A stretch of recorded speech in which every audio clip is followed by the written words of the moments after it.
ചില കഥകൾ തലമുറകളിലൂടെ പകർന്നു പോകുന്നു. വെറും കഥകളല്ല, മറക്കാൻ പറ്റാത്തവ.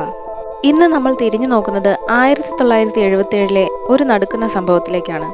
കോട്ടയം മെഡിക്കൽ കോളേജിൽ നടന്ന ഒരു സംഭവം. ഒരു പ്രാങ്ക് അല്ലെങ്കിൽ ഒരു ഡെയർ കൊടുത്തതിലൂടെ ഒരു വിദ്യാർത്ഥിക്ക് ജീവൻ നഷ്ടമായ കഥ.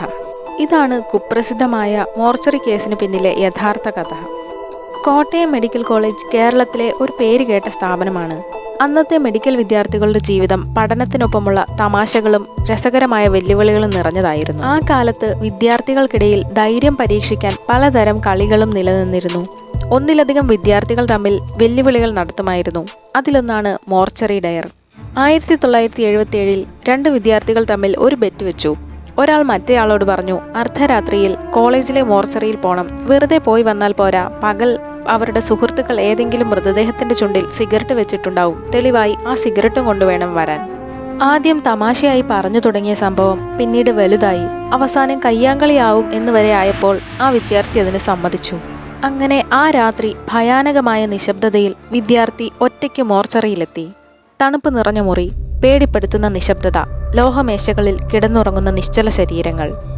പറഞ്ഞതുപോലെ ഒരു മൃതദേഹത്തിന്റെ ചുണ്ടിൽ സിഗരറ്റ് ഉണ്ടായിരുന്നു. അതെടുക്കാൻ അയാൾ കൈനീട്ടിയപ്പോഴാണ് ശ്രദ്ധിച്ചത് മൃതദേഹത്തിന് അനക്കമുള്ളതുപോലെ. പെട്ടെന്ന് ആ മൃതദേഹം നിവർന്നു നിന്നു.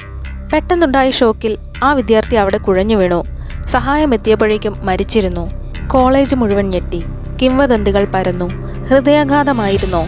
ചിലർ അതൊരു ആത്മാവ് ചെയ്തതാണെന്ന് വിശ്വസിച്ചു. പക്ഷേ അന്വേഷണം മറ്റൊന്നാണ് പറഞ്ഞത്. ആ ശവശരീരം യഥാർത്ഥത്തിൽ മരിച്ചയാളായിരുന്നില്ല. ആ ബെറ്റിലെ മറ്റേ കക്ഷി തന്നെയായിരുന്നു വില്ലൻ. അവനൊരു ശവത്തിന്റെ വേഷത്തിൽ മണിക്കൂറുകളോളം നിശ്ചലമായി സുഹൃത്തിനെ ഭയപ്പെടുത്താൻ കാത്തുകിടക്കുകയായിരുന്നു. ഒരു തമാശ എന്ന് കരുതി ചെയ്തതാണ്.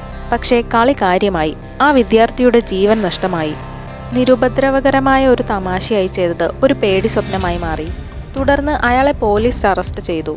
ഈ സംഭവത്തിന്റെ വ്യക്തമായ രേഖകളില്ല. ചിലർ ഇതെല്ലാം സത്യമാണെന്ന് പറയുന്നു. ഈ കഥയിലെ കുറച്ച് ഭാഗങ്ങൾ സാങ്കല്പികമാണെന്നും ചിലർ പറയുന്നു.